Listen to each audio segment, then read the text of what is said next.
Hello, Panthers. Welcome to today's episode. We are jam-packed. We're going to start by celebrating our April Panthers of the Month, then by looking at some photos from our 6th grade outdoor school, hearing an original song written by an 8th grader, Chloe Jade, and then an interview by Aiden Oliver with Mr. Garrison. I hope you enjoy.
Hi, if you don't know me, my name is Chloe Jade and I am in 8th grade. Today I wanted to play a song that I wrote in honor of AAPI Heritage Month. I wrote this about a month ago with some help from one of my closest friends, and it's called Disappointment. The meaning behind the song is that everybody has felt disappointed or felt like they disappointed someone, like a parent, a friend, or someone who's really special to you. I've always wanted to write a song that other people could relate and or connect with. And one of the worst feelings for me is that you feel that you have disappointed somebody or you've let them down. And so this is dedicated to everyone who has ever felt like a disappointment, and you should know that you're not alone. So hopefully you enjoy.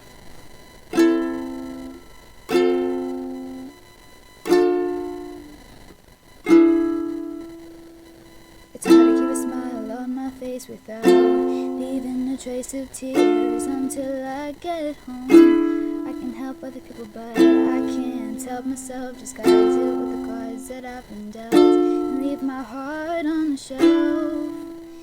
People think they know what you're going through, and they say they don't know what to do, and it makes you feel like you're such a fool. They say to just give up, it's too much for you to take. With all of that weight on your shoulders, you're gonna break. Gotta take off the mask of being happy all the time.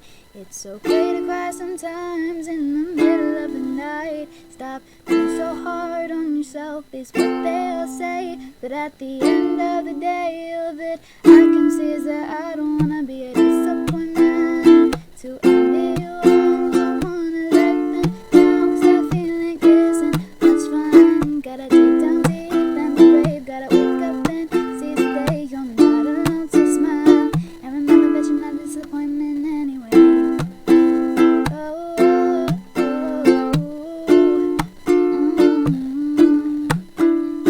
Wanna tell someone, cry in the arms, talk about everything that I've done. I don't wanna burden anyone with my problems, so I'll just tell myself every day that that won't make them go away. Look at myself in the mirror and say that it's okay. People think they know what you're going through, and they say they don't know what to do, and it makes you feel like you're such a fool.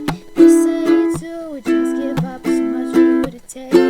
With all of that weight on your shoulders, you're gonna break. Gotta take off the mask of being happy all the time. It's okay to cry sometimes in the middle of the night.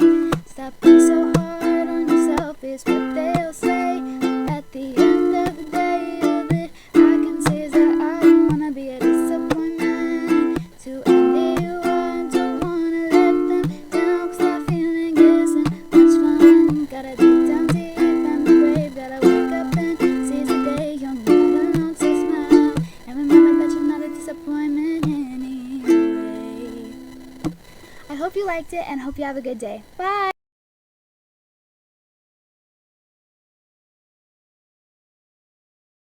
So I just wanted to ask you like 5 questions about the switch back to school and about how hybrid is going and how you think this will impact the future. You bet. My first question would be, how would you describe the switch between online and hybrid for you personally? For me personally, it was a little bumpy. We have a lot of Google Classrooms to manage now, twice as many. We have 8 Google Classrooms for each teacher. Uh, And so I found that a little bit like hard to keep track of which assignment goes into which, because a lot of the titles of the classrooms, Google Classrooms, are similar. So that was a little challenging, but I think I got through it. hmm. Thank you for the answer. Another question that I might have would be, what are some of your favorite things about hybrid, Well, like for compared to normal school? Yeah, well, I mean, it's good to see students again and to be in the classroom. I'm a science teacher, right? And so science is very hands-on, and I really was looking forward to coming into the classroom to do some hands-on things. Obviously, there are some limitations on that in person as far as sharing of the material. So I was a little bummed about that, but it was still awesome to interact with actual human beings face to face, or mask to mask, right? And another question that kind of ties in with the first one, what are your least favorite things about hybrid? Well, like sanitizing desks in between classes is a little challenging, but Mhm. and just enforcing the social distancing guidelines with students. Students forget often that yes, it's 3 feet or more, hopefully 6 feet. But I feel like some students are just forgetting that protocol a little bit more, so they Yeah, just need to I be guess. reminded more.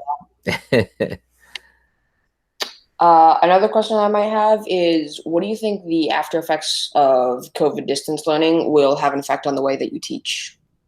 Oh gosh, that's a great question. For one, I know that the way that I have really looked at how to present material has really changed. I mean, I used technology before, but not to the degree that I'm using technology now. And, I didn't really like Google Classroom, but before this all happened, but now I'm kind of seeing like how useful a tool is it for students just to stay organized with a list of their assignments, and how Google Classroom reminds students about assignments. So that part of it's really good. But I also changed the way that I assess or test students. And I used to just score and grade everything. And now I just realized that that's not necessary, right? Because those assignments are practice for students, and I shouldn't be grading practice because that's when students are in the learning phase. And so I've decided to kind of really think about the kind of culture I create within my classrooms, and more as a culture of feedback and trying to learn by discussing with others, and looking at our learnings and being able to make mistakes, and then put more emphasis on the assessment piece to see what students know. And so basically, I changed my grading system, um, and CDL, or just the COVID crisis kind of made me want to do that. Hmm. So, And my final question that I would have is, how has your curriculum changed in total? well,